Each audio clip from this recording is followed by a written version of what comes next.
Hello Aries, and welcome to your May 2023 astrology forecast. This video is for Sun, Moon and Rising Aries. Your sun sign is what motivates you. It's what you're very much aware of. Your moon sign is more subjective, and your rising sign is your outer world.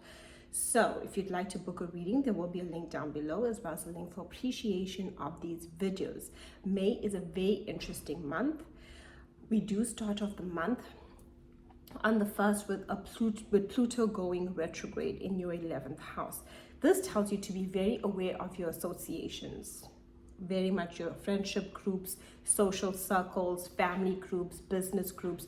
This talks about you all of a sudden during this time realizing where there are power struggles, manipulations, things that are underhanded going through whilst Pluto is now retrograde in this 11th house for you. This is a time to listen to your intuition when it comes to the various groups within your life.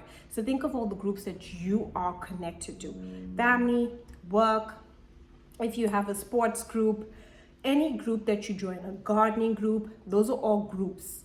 And the 11th house deals with the people that we associate with. This is where we look for power struggles, where you might be feeling like there's a power struggle or manipulation coming through from your various groups. And you might be even thinking about what needs to change within these groups for you on a personal level.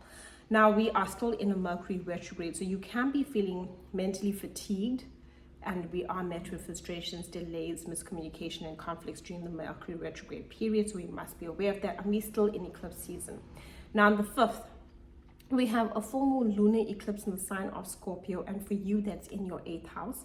The 8th house has to do with finances, and you're working with finances a lot as Mercury is retrograding in your 2nd house, and Mercury went retrograde in April, and it's still retrograde until the 14th of May 2023 in the 2nd house of finances, money, your skills and talents, rethinking your finances, rethinking your values, rethinking what you purchase, what you hold for your money during this time. And also the values that you have with others. Are they the same? Are they different? Are they no longer in alignment, and what needs to change?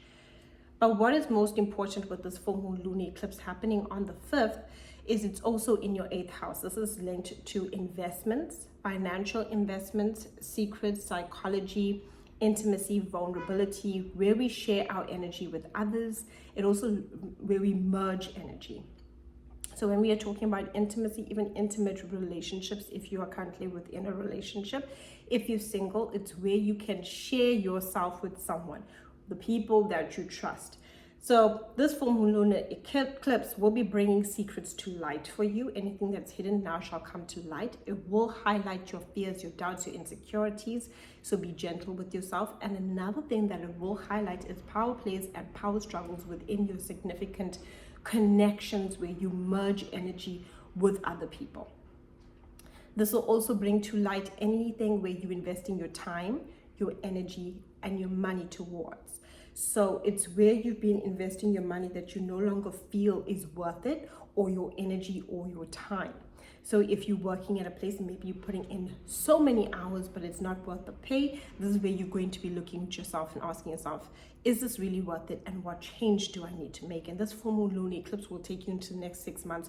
So you'll be working with the energy of creating changes over the next 6 months. And when it comes to relationships that are lacking boundaries, manipulative or deceitful, or not upfront and honest with you, you will be wanting to cut ties with those connections. Because if you're thinking about where we merge energy, this is where we question with a full moon lunar eclipse the energy and the people that I'm merging with, connecting to, becoming involved with. Is it really truly in alignment to me? Is it healthy?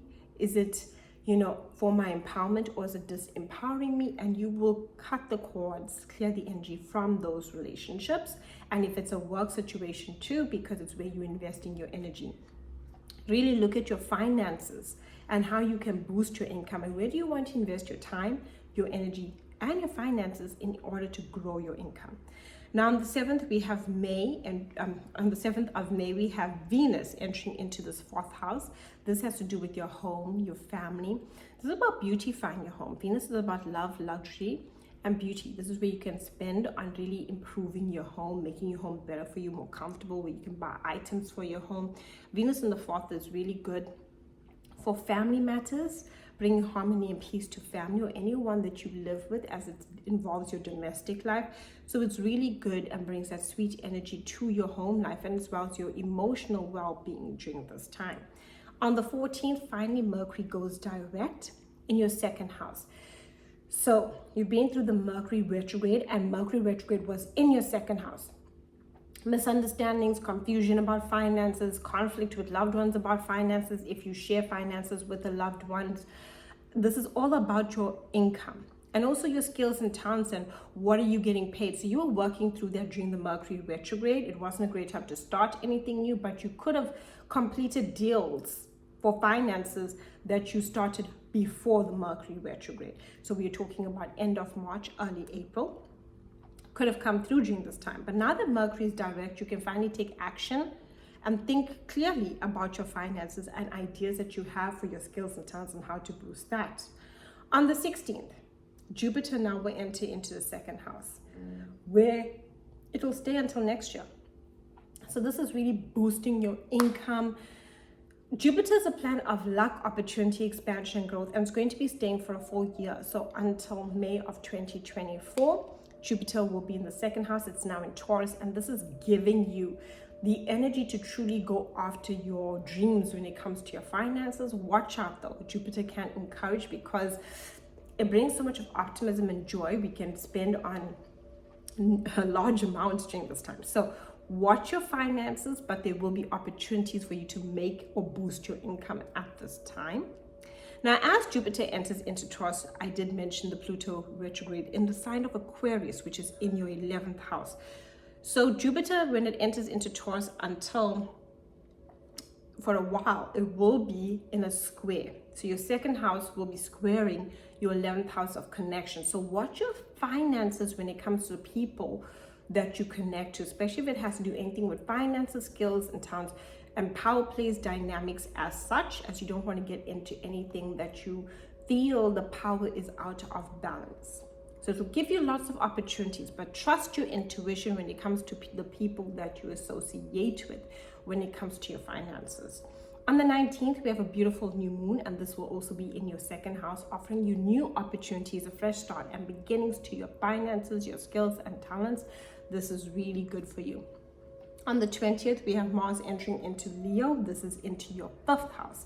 This will give you the energy of really going after your creativity, your passions, romantic interests. You will have the energy for that, whether you're single or in a relationship. This will really give you that energy to go after what you truly want to go after. Having fun, very good for creative projects, really good for working the energy for things like that. Now, from the 20th till the 21st, we have Mars and Leo square Jupiter in Taurus. So this is your 5th house squaring your second house. This energy can create, you want to have fun and pleasure, but looking at your finances, are you able to do that? What you need to do, how much you need to spend in order to work through this. So there's only just a little bit conflict on how much you can spend on your fun and pleasure. And even when it comes to your romantic interests, how much can you spend on a date? It's nothing too serious, but it is telling you to, look at the opportunities that are available to you for creative projects. Creative projects will be really good for you and boosting your skills and talents in order to go after them. But watch how much you are spending at this time. There are opportunities for finances, but you need to be very clear about what you are spending. On the 21st, we have the Sun entering into Gemini, which is your 3rd house. This is really good for communication, sending out messages for the month, right? You will be noticing a lot of people want to communicate to you, people want to talk to you, people will be phoning you, people want to have conversations with you. This is great for you to do your to-do list. This is great for networking, anything you want to write. You are feeling very mentally alert at this time, and you can take on a lot of information. So utilize this energy on any projects or anything you want to work, any paperwork you need to get through, you can definitely get through it. Your card for the month is the Star, and it's about boundaries. And the card literally says, love yourself enough to say no to others' demands on your time and energy. So this card is really about setting boundaries in the month of May on any connections that you feel are overstepping your boundaries, and this will really help you during the month of May.